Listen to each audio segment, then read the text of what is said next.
Vamos inclinar nossa cabeça e vamos invocar a presença do Espírito Santo na nossa vida, buscando as luzes, buscando a inteligência, a sabedoria, buscando a perspicácia e buscando a presença do Espírito Santo dentro de nós. Nós somos morada do Espírito Santo. Paulo diz: e não sabeis vós que sois morada do Espírito Santo? Olha que coisa maravilhosa. Deus nos deu a ocasião, a condição, a vantagem de sermos morada do Espírito Santo, para que Ele, bem pertinho de nós, Ele possa nos dar as luzes que precisamos, possa nos trazer a sabedoria do alto, que é a sabedoria de Deus, e possa nos orientar, para que nós conheçamos a perfeita, agradável e boa vontade de Deus. Que o Espírito Santo nos ilumine a todos, em todos os momentos, e que nós tenhamos sempre a capacidade de buscarmos o Espírito Santo em todos os momentos da nossa vida. Nós te pedimos, ó Senhor Jesus, no teu santo nome. Os que creem, digam amém. Glória a Deus. Digamos todos juntos: Senhor Jesus, nós declaramos que estamos reunidos aqui e agora no teu santo nome. Vem estar conosco, cumprindo a tua promessa. Sintamos agora a presença do Senhor Jesus, presença real, presença efetiva, sangue, corpo, alma e divindade, o Senhor Jesus presente ao nosso lado, porque foi promessa dele: eis que estarei convosco todos os dias até a consumação dos séculos. Foi promessa do Senhor Jesus. Quando ele partiu deste mundo, ele disse: eis que estarei convosco todos os dias até a consumação dos séculos. Aqueles que creem têm uma vida diferenciada, têm uma vida melhor, porque crendo na presença do Senhor Jesus ao lado, ele crê na força e no poder daquele que pode nos fazer mais que vencedores em Cristo Jesus. E aproveitemos agora a presença de Jesus para nós confessarmos a Ele os nossos pecados. Digam todos comigo: Senhor Jesus, nós confessamos os nossos erros, os nossos pecados, as nossas faltas, as nossas transgressões que cometemos por pensamentos, palavras, obras e omissões.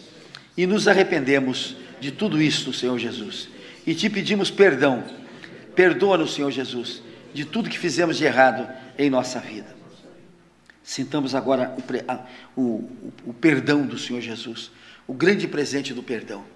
Nós que somos acostumados a não conhecer o perdão, quando nós somos perdoados, a gente até estranha. É importante a gente sentir esse perdão, que nós somos perdoados dos nossos erros, das nossas faltas. O demônio põe na nossa cabeça que nós não temos perdão, que nós fomos gravemente pecadores, e ele põe isso na nossa cabeça, mas porque ele quer negar a infinita bondade de Jesus na nossa vida. Sintamos esse perdão e agradecemos ao Senhor Jesus por esse perdão. Digam todos comigo agora: Senhor Jesus, nós te reconhecemos como nosso único Senhor, como nosso Salvador, como nosso Redentor, como Filho de Deus vivo. E nessa situação, nós nos tornamos também filhos de Deus. É a melhor posição que nós encontramos, é a posição de filhos de Deus. O demônio também põe na nossa cabeça que nós nunca seremos filhos de Deus, porque quando a gente reconhecer isso, quando a gente viver como filho de Deus, a nossa vida muda por completo, e nós vamos ter uma vida totalmente diferente, quando nós cremos, quando nós acreditarmos, quando nós confiarmos em Jesus e no Pai, como nosso Pai, como nosso Senhor. Sintamos essa paternidade que é muito grande para nós. E vamos à nossa meditação de hoje. Eu recebi o telefonema de uma pessoa que dizia para mim assim: o senhor disse, numa das suas pregações, e eu agradeço muito que ela está escutando, que ela está ouvindo, que a doença é do cão, a doença é do diabo. E o senhor disse que a constante reclamação de doença é um hino a Satanás. No que o senhor se baseia para falar isto? Então, eu separei aqui hoje uns pensamentos para nós mostrarmos que a doença não é de Deus, a doença é do cão, é do Satanás, e mostrarmos que a ideia que Satanás põe na nossa cabeça, de ficarmos reclamando sempre de dor, de doença, de enfermidade, é uma coisa diabólica na nossa vida, não é coisa de Deus. Vocês podem perceber, façam uma análisezinha, quando final do dia, vejam quantas vezes vocês falaram: ai que dor de cabeça, ai que indisposição, vai levantar da cadeira, ai, né? São dolores e condores, todos nós, homens condores e mulheres dolores, né? Porque essa situação de dor é uma situação diabólica, isso já faz parte da nossa vida. Nós somos incapazes de passar uma hora sem falar que, mas se eu comer essa banana, vai me dar um troço aqui no estômago. Mas eu não posso comer pimentão, porque não sei o que, não sei o que. Porque eu não posso isso, eu não posso aquilo, porque eu tenho um distúrbio no meu estômago, no meu intestino, no meu coração, na minha cabeça, nos meus olhos, eu tenho um distúrbio, e quando a gente canta isto, a gente está fazendo um hino de louvor a Satanás. E vou provar agora a vocês. Vou provar e preste bem atenção. No livro de Gênesis, no capítulo 1, todo mundo está careca de saber isso, porque a careca também é consequência de estudo, viu, gente? A gente fica careca quando estuda demais, né? Então está careca de saber que no capítulo 1, no versículo 26, Deus diz assim: façamos o homem à nossa imagem, conforme a nossa semelhança. E logo em seguida ele diz assim: criou Deus, pois, o homem à sua imagem, a imagem de Deus o criou, homem e mulher o criou. Então está escrito aqui que Deus nos fez à sua imagem e semelhança. Portanto, Deus nos criou à imagem e semelhança dele. Muito bem, o que Satanás quer?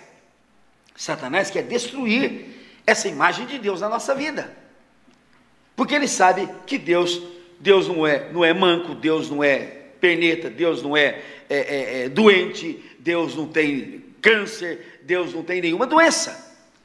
E se nós fomos feitos à imagem e semelhança dele, nós também não podemos ter doença.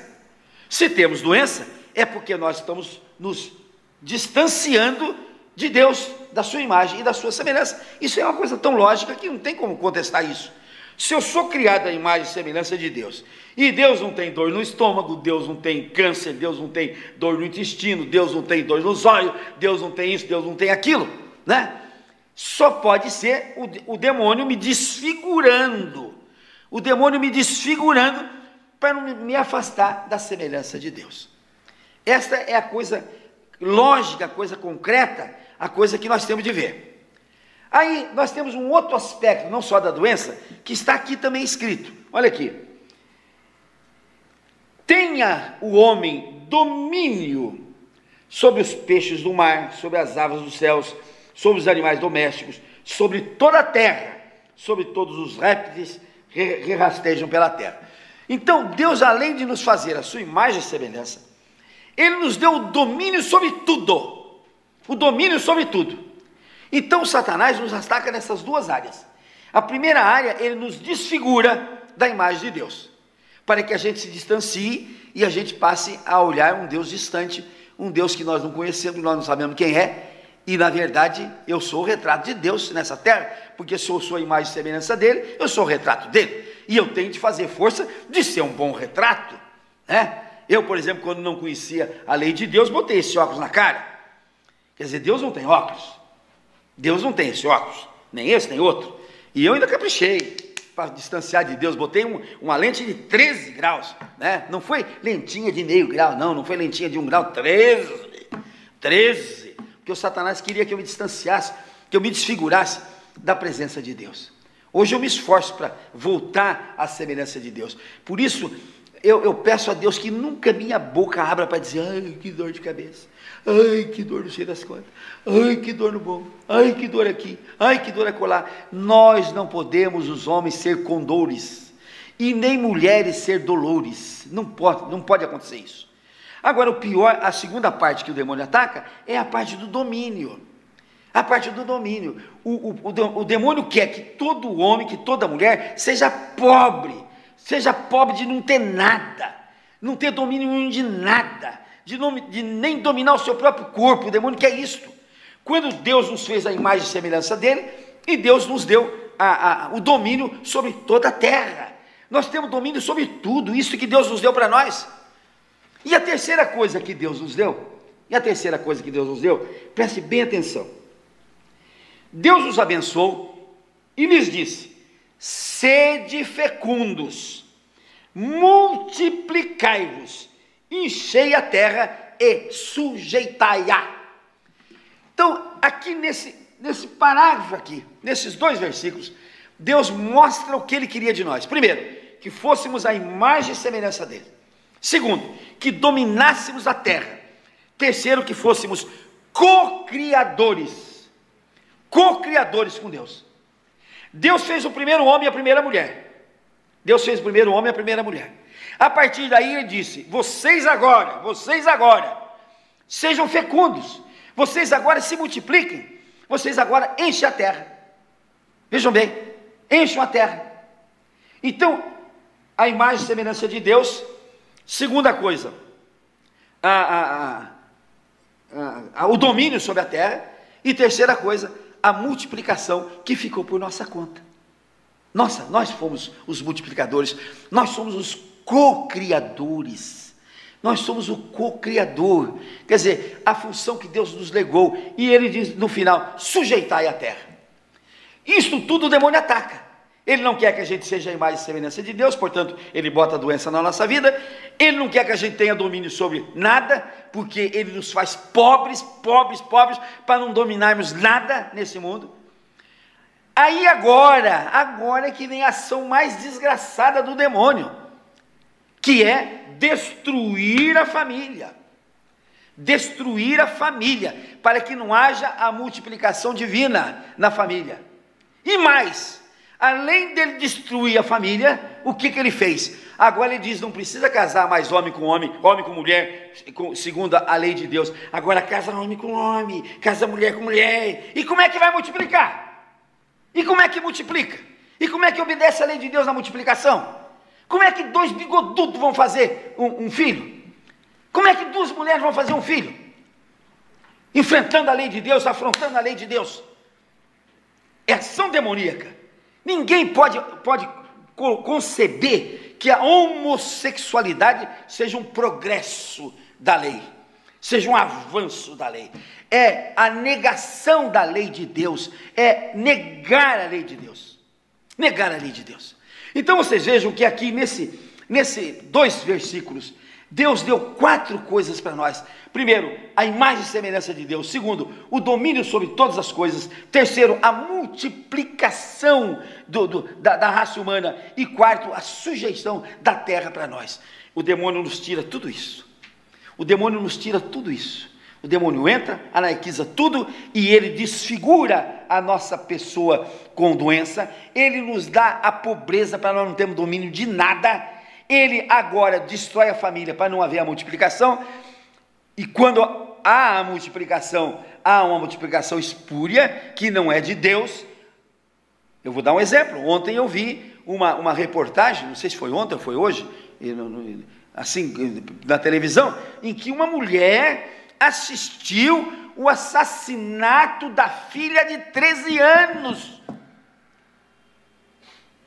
E a mulher impassível. O repórter perguntou: mas você não tinha uma cadeira para jogar na mulher que estava matando sua filha?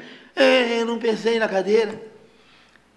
Você não podia ir na cozinha buscar uma faca para matar a mulher que estava matando a sua filha? A cozinha fica longe. O repórter perguntou: mas a sua casa é tão grande assim que você levava 15 minutos para ir lá buscar uma faca, um porrete, um pau, qualquer coisa, para matar a mulher que estava matando sua filha? Quer dizer, então vocês vejam que não existe mais a ligação de família, a procriação que Deus nos entregou, que é a grande coisa da nossa vida. A grande coisa da nossa vida, nós podemos procriar, e Deus nos entregou isso. E o que acontece? O diabo vem e tira a procriação. Tira a procriação. E mais, quando a gente sujeita a terra, o que está acontecendo conosco? Nós estamos vivendo uma vida de total sujeição a todas as ações do demônio, a todas as ações que o demônio lança em nossa vida. Bom, mas aí, o que acontece? Deus é tão grande, Deus é tão maravilhoso, que no Evangelho de João, no capítulo 3, no versículo 16, está escrito assim: e o Pai amou o mundo de tal maneira,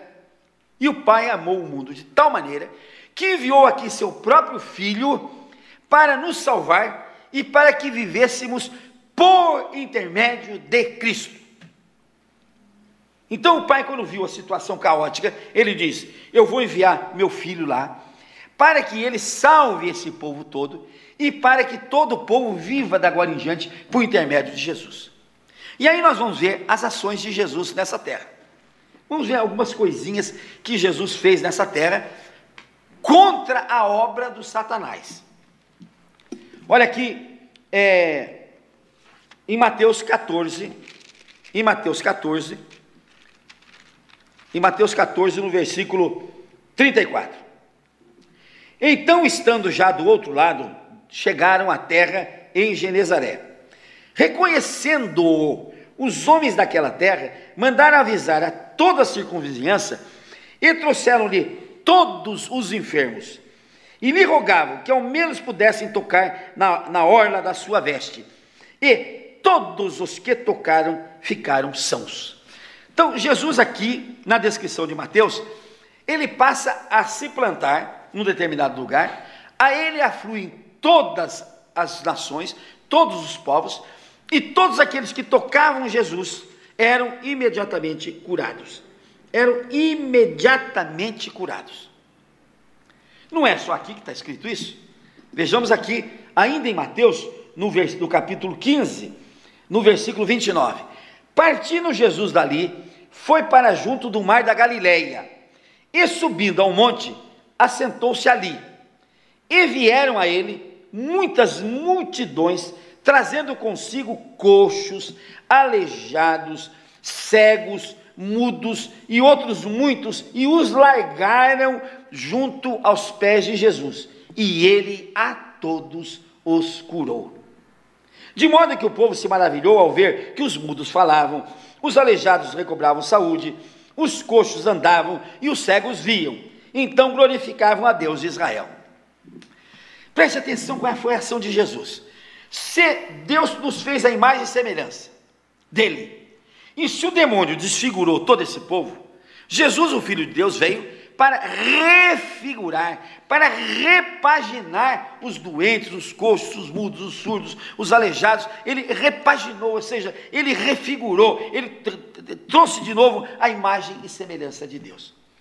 Por isso que Jesus foi frontal contra a doença, contra a enfermidade. Jesus foi frontal contra a dor. Jesus foi frontal. A sogra de Pedro estava com dor, né? Jesus chegou lá e curou a dor dela.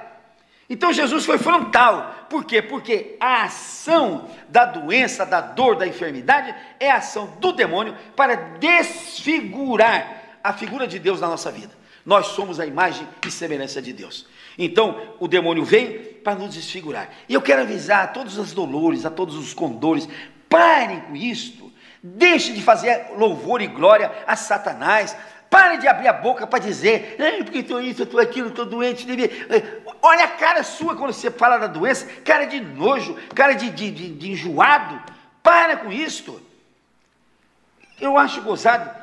Como é que tem casal que senta no café cedo e a mulher diz assim: eu amo isso, o homem, gente, mas que é isso? Estão tomando um café que Deus está dando para eles, né? Tem de agradecer a Deus mais um dia de vida, mas os dois ficam cantando: o Satanás é bom, o Satanás é bacana, o Satanás me deu a dor, o Satanás me deu a doença, o Satanás está aqui comigo, e ficam cantando um hino a Satanás, em vez de dar glória a Deus. Eu não tenho nada, eu tenho saúde, eu tenho vigor. É assim que nós temos de viver? É assim que nós temos de viver? E aquele que está com 60 anos: já estou velho, estou passando o cabo da boa esperança. Para com isso, para com isso. Não é à toa que o cabo da boa esperança chama cabo das tormentas, porque é tormenta do cão, é tormenta do Satanás. E aí passa a se acolher debaixo dos filhos, né? Aí o filho corre lá, qualquer coisinha, o filho corre lá, porque o infeliz do satânico, do diabólico, está tendo coisas, né? Aí eu estou com dor na perna, não posso andar. Aí a filha vem: para com isso, gente. Eu tenho visto quanta gente que está em cadeira de roda, vou fazer uma acusação agora, que está em cadeira de roda porque quer, porque não quer sair da cadeira de roda, porque não quer sair, porque aquela posição é cômoda, porque ele tem a condolência de todo mundo, né? Todo mundo reverencia o sujeito que está na cadeira de roda. Por que reverencia? Reverencia o sujeito que está tomado do cão, que está tomado de Satanás? Ah, mas será que todo mundo é assim? Ora, nós fomos feitos, não foi para andar em cadeira de roda. Se fosse para andar em cadeira de roda, nascia cadeira de roda em árvore. Quando a gente precisava, ia lá, pegava a cadeira de roda e entrava nela. A cadeira de roda é feita para o homem, é feita por Satanás. Por quê? Porque o homem quer ficar sentado naquela cadeira de roda. Ele quer ficar sentado, ele não quer sair dali. Por quê? Porque tem o chamego da mulher, né?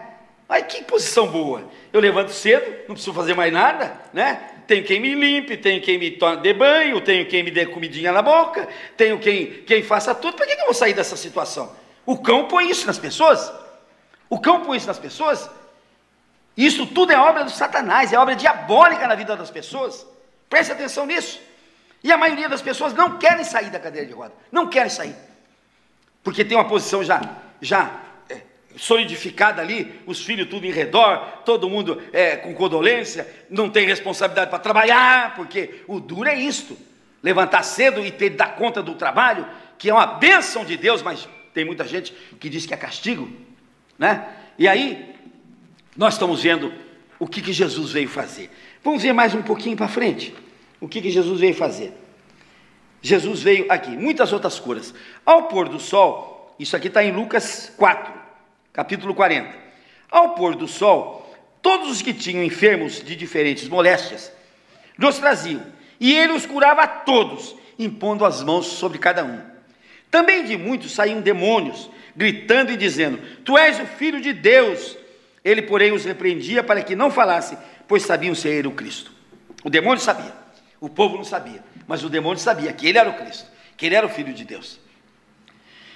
Se Jesus curou a todos, não consta aqui na Escritura Sagrada, nenhuma pessoa doente que tenha chegado perto de Cristo não tenha se curado. Preste atenção que eu vou repetir.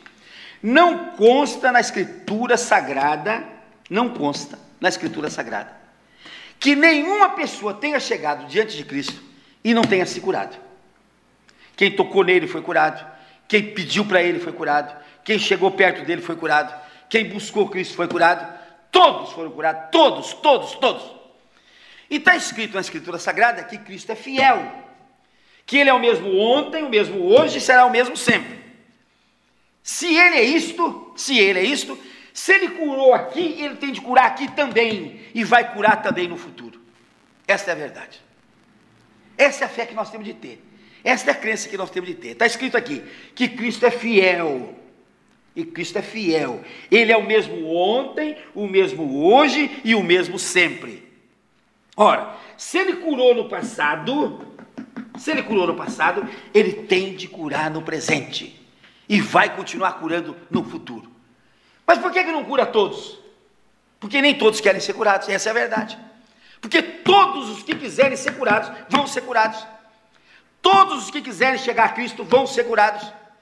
Todos os que estiverem na presença de Cristo, vão ser curados. Todos os que colocarem Cristo na sua vida, vão ser curados. Todos os que tocarem em Cristo, vão ser curados. Mas nós temos exemplo na Bíblia, de gente que não foi curada? Temos. Vamos ler aqui. Jesus nasceu em Belém, mas se criou na cidade de Nazaré. Tanto é que ele é chamado o Nazareno.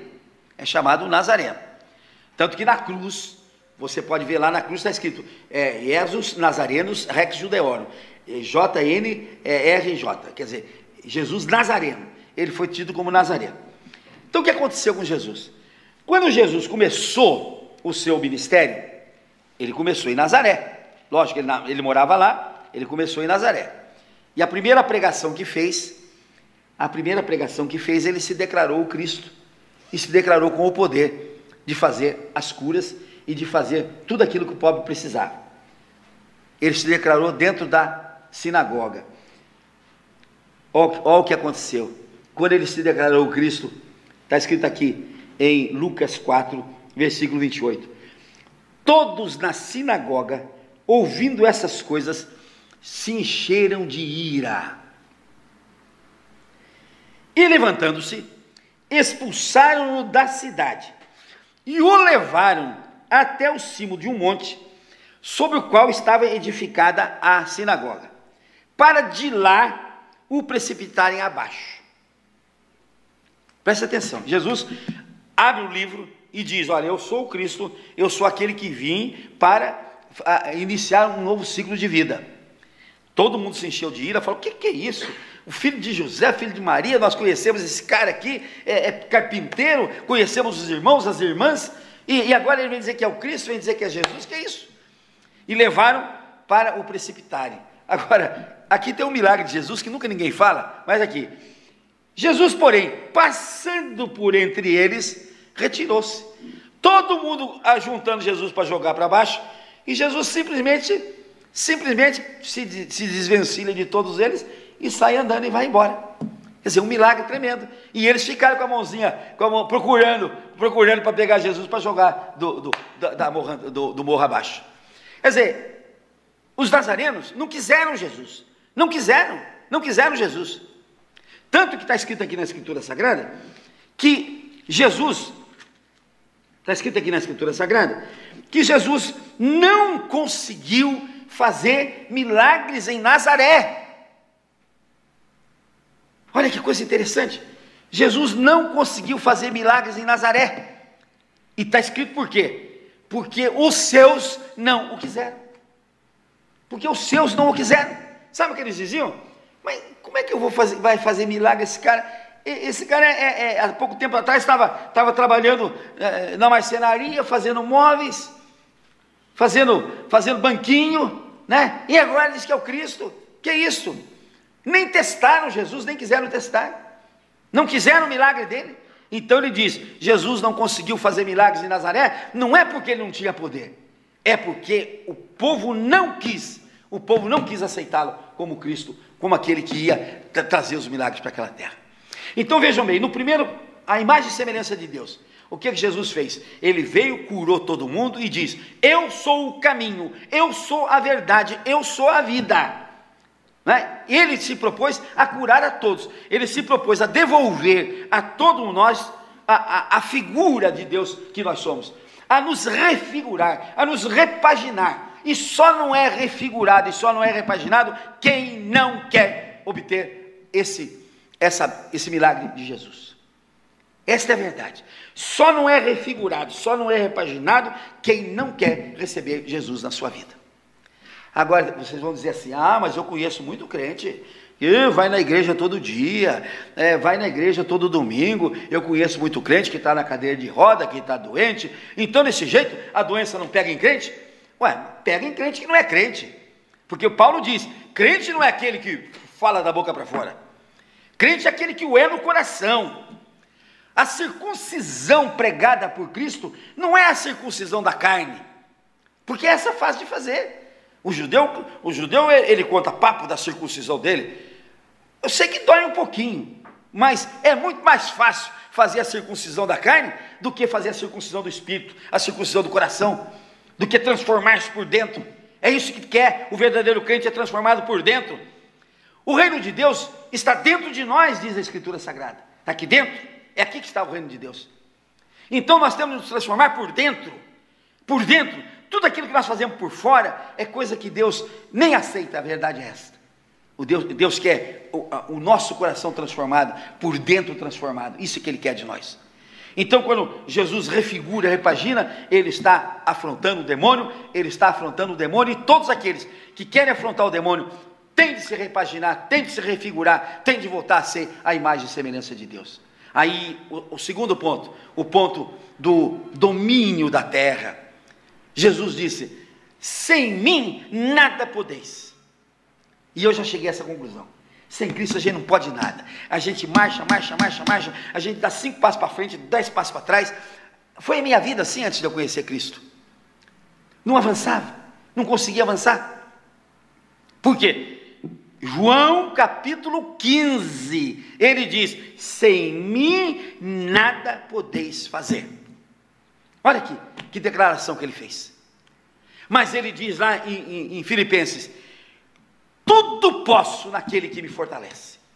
Então, se eu não posso nada sem Jesus, eu posso tudo nele. Eu posso tudo nele. E no momento em que eu ponho Jesus na minha vida, eu passo a destruir a obra demoníaca na minha vida, e passo a voltar à determinação de Deus, de sujeitar a terra, e quando eu obedeço à lei de Deus da multiplicação, eu abandono as práticas infames, diabólicas, abomináveis do homossexualismo.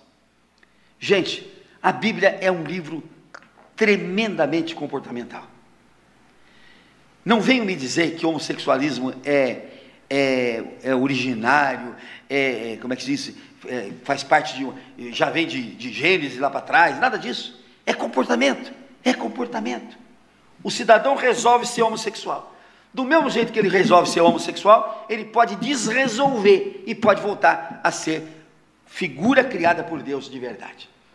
Quando ele se desfigura, e a gente se desfigura através da doença, através da falta do domínio, através da não multiplicação e através da não sujeição da terra, a gente se desfigura da obra que Deus fez. Vamos convocar todos nós para voltarmos a ser a obra de Deus. E o que fazer para voltar a ser a obra de Deus? É crer-se que Jesus cura tudo aquilo que nos agredir, toda doença que tiver, toda, sem exceção nenhuma. Eu já vi gente me ligar e dizer, eu acredito até que possa ser feito um milagre, assim, suponhamos num resfriado, né? Suponhamos numa dorzinha no dedão do pé, né? Mas um câncer. Ué, mas então o nosso Deus é deusinho de porqueira? É deusinho de coisinha sem expressão? Nosso Deus é total. Quem nos fez tem poder de nos refazer também. Quem nos fez tem poder de nos fazer de novo a sua imagem e semelhança, e nos retornar a imagem e semelhança de Deus. É muito importante isto, gente. Creiam nisto. Nós fomos feitos a imagem e semelhança de Deus, e portanto a doença é uma desfiguração, é uma degeneração que o demônio põe para nós nos afastarmos do modelo de Deus que todos nós devemos carregar dentro de nós. Esta é a grande verdade da nossa vida, e é nisto que nós temos que crer para a gente viver uma nova vida com Cristo, por Cristo e em Cristo, fazendo com que Cristo seja tudo em todos. Esta é a mensagem que você tem de levar no coração no dia de hoje. Os que creem, digam amém, digam glória a Deus. Vamos orar para que Deus nos dê a condição de nós nos repaginarmos, de nós nos refigurarmos, de nós voltarmos a ser a imagem e semelhança de Deus, para nós sermos o poderoso aqui na terra. Que é isso que Cristo quer que seja, que a gente sujeite a terra. Ele quer que a gente domine a terra e não seja dominados. E nós estamos vivendo uma vida completamente inversa, invertida daquilo que é a ordem de Deus na nossa vida. Senhor, nosso Deus e nosso Pai, nós te pedimos, Senhor, que na tua fidelidade, Senhor, tu nos faça voltar a crer na imagem e semelhança de Deus que nós somos. Que nós tenhamos força, Senhor, de banirmos da nossa vida toda dor, toda doença, toda enfermidade, para voltarmos a ter a imagem e semelhança de Deus na nossa vida. Que nós creamos, Senhor, no poder que o Senhor nos deu para sujeitar a terra, Senhor, para dominar a terra, Senhor, para sermos donos dessa terra, Senhor, com todo o poder, Senhor. Que nós creamos no poder de Deus na nossa vida, para que nós creamos no poder de Deus que nos foi dado na nossa criação. E nós te pedimos, Senhor, nesse instante, Senhor, entra na vida de todos aqueles, Senhor, que não obedecem à ordem da procriação, Senhor, que estão no homossexualismo, tanto masculino como feminino, Senhor, desobedecendo a lei de Deus, afrontando a lei de Deus. Nós te pedimos, Senhor, entra, Senhor, na vida de cada um deles, Senhor, e faz com que eles voltem a crer na criação de Deus plena, total, absoluta, abençoada, Senhor, para a honra e glória do nome do Senhor Jesus. Os que creem digam amém, glória a Deus. Oremos agora ao Pai Nosso. Pai nosso que estais no céu, santificado seja o teu nome, venha a nós o vosso reino, seja feita a tua vontade, assim na terra como nos céus. O pão nosso de cada dia nos dai hoje, e perdoa as nossas dívidas, assim como nós perdoamos aos nossos devedores, e não nos deixes cair em tentação, e nos livra, Senhor, de todo mal, porque teu, Senhor, só teu, é o poder, o reino, a honra e a glória, para todos sempre. Amém. Vamos aplaudir o Senhor Jesus? E vamos nos ungir, porque está escrito que a unção quebra o jugo, principalmente o jugo demoníaco na nossa vida.